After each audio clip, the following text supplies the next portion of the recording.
President Begaj, dear Bajram, welcome back to NATO Headquarters. It's great to see you here again.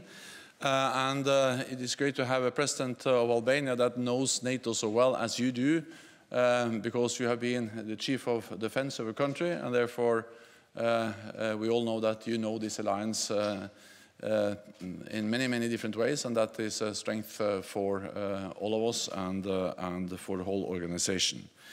Albania is a valued ally with a long history of stepping up to support NATO allies and partners. You contribute to NATO's multinational forces in Latvia and in Bulgaria, helping to deter any aggression. And your forces serve in NATO's peacekeeping mission in Kosovo and our capacity building mission in Iraq. Last month, your country responded rapidly to the devastating earthquake in Turkey, sending search and rescue and medical personnel. Albania also plays a key role in promoting stability and cooperation across the Western Balkans, a region of strategic importance to NATO. I also welcome your active role in promoting NATO's open door policy, and I commend Albania for ratifying the accession protocols for Finland and Sweden so quickly. This demonstrates that NATO's door remains open and that we stand for the right of every nation to choose its own path. All of these contributions show Albania's strong commitment to our alliance, and NATO is committed to Albania. Allies stood with you following the cyber attacks last year, and NATO experts provided urgent support. We are also investing in the airbase, which will enhance the security of your airspace. And Mr. President, we just discussed Russia's brutal war of aggression against Ukraine. President Putin is launching new offensives and waves of deadly missile attacks. Our response must be to continue providing Ukraine with what they need to prevail. Allies are stepping up with unprecedented support, and I welcome Albania's pledge of aid. We must continue our support for as long as it takes. Today, we also discussed NATO's commitment to the Western Balkans. We agree on the importance of NATO's presence in the region, including our KFOR peacekeeping mission in Kosovo and our offices in Sarajevo and Belgrade. We're also stepping up our tailored support for Bosnia and Herzegovina to strengthen the defense capabilities and resilience. I welcome the progress that has been made in the EU facilitated dialogue between Belgrade and Pristina, and I hope for further constructive engagements over the next weeks. NATO remains strongly committed to the stability and the security of the Western Balkans, and I know that we can count on Albania's continued support. So, Mr. President, thank you again for Albania's many contributions to our shared security, to our alliance, and I look forward to continuing working with you. So please welcome. Thank you. Zoti Sekretari I Përgjithshëm I dashur Jens, zonja dhe zotrinj. Mr. Secretary General, Mr. Jens, ladies and gentlemen, allow me to first express my deep-felt gratitude to NATO Secretary General, Mr. Stoltenberg, for the very fruitful meeting we held today.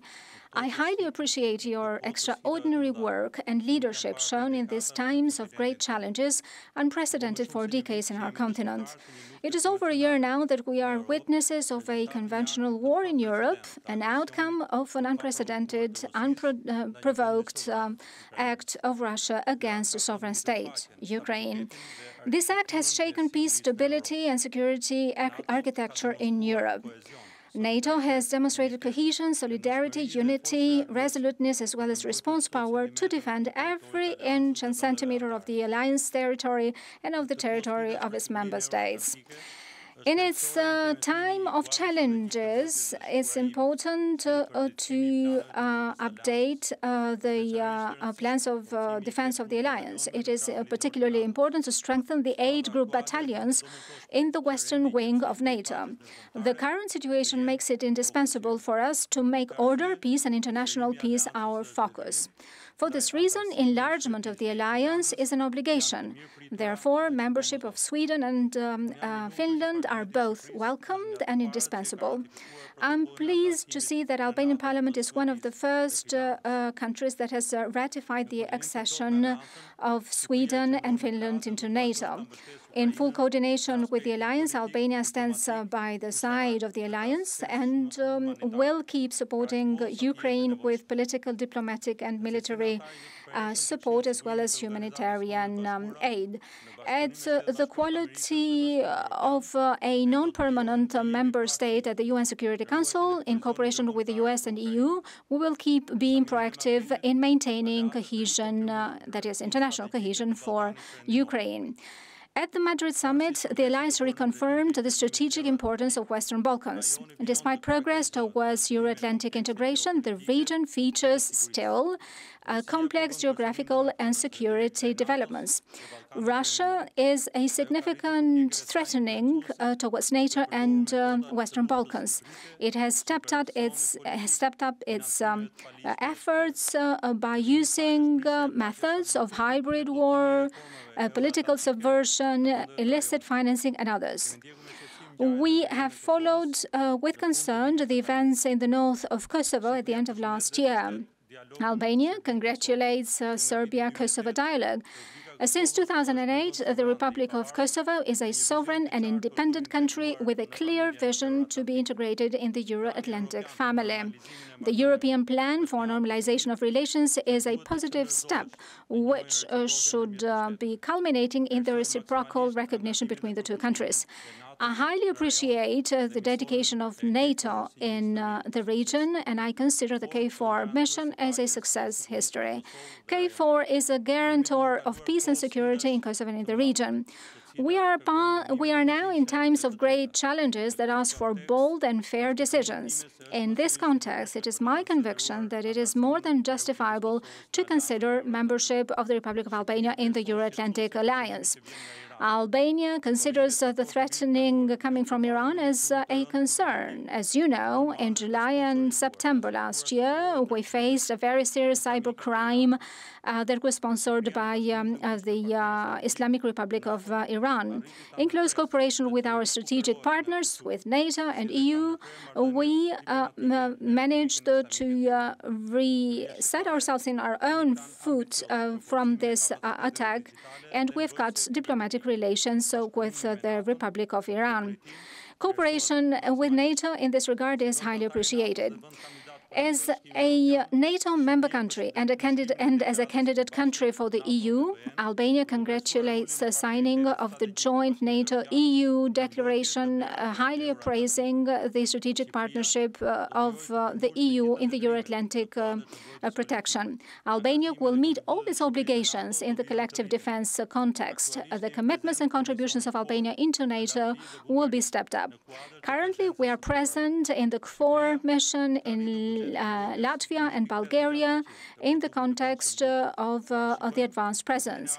Albania has increased its defense budget by 1.86%. In the meantime, Albania will continue with the modernization of its armed forces and new fighting and war capacities, support with logistic capacities as well. I discussed with the Secretary General about the progress of the air base in Kuchova, which are going in line with the program already approved for this purpose. The Albanian government has expressed its ambition and it has also submitted a project and is welcoming a presence, a maritime presence of NATO in the Porto Romano port. So this naval base helps into providing more mobility of the alliance in the Western Balkans and in the Eastern Wing. Dear Secretary General, thank you very much for the meeting, the very cordial and open meeting we had today. And allow me to say that it is my confidence that the Vilnius summit will be another success and will put into life the decisions that were taken at the Madrid summit. Thank you very much for that. We have time for just a couple of questions. We will start with Radio Television Skepjari in the second row, please.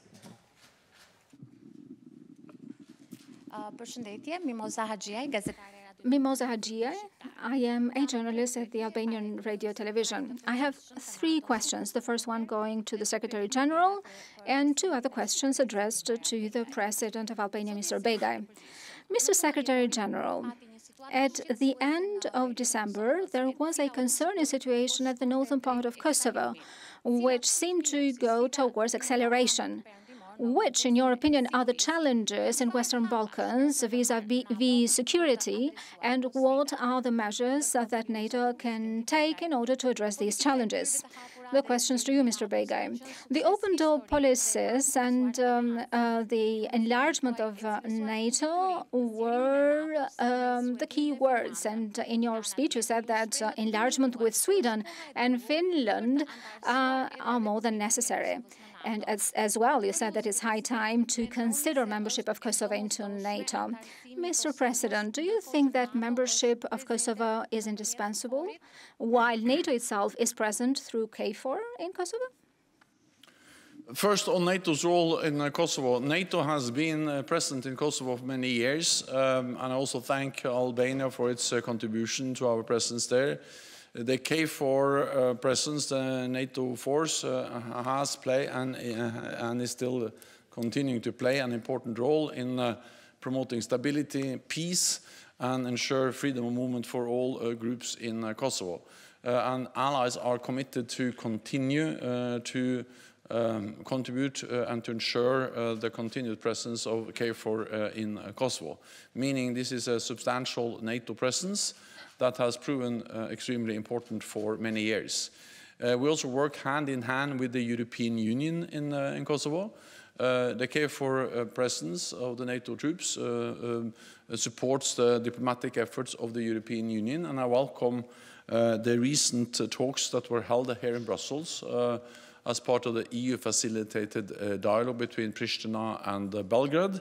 And NATO will continue to fully support the EU-facilitated dialogue between Pristina and Belgrade, because we believe that that's the only viable path forward to a solution and to stability in Kosovo.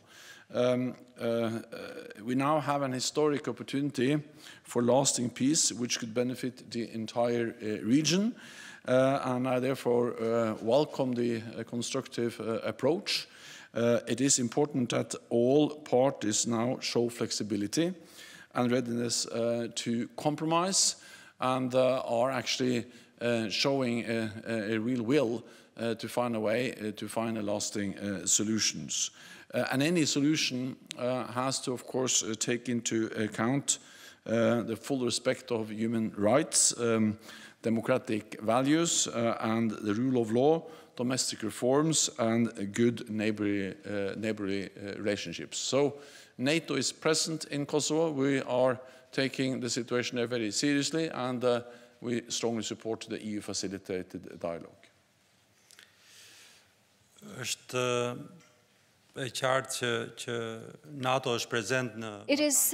It is clear that NATO is present in Western Balkans, in particular in Kosovo, with the presence of KFOR. KFOR is a success story. It's a guarantor of security and peace in the region, and security in the region, security in Albania, security in Kosovo, and is translated into security for NATO and security for the EU.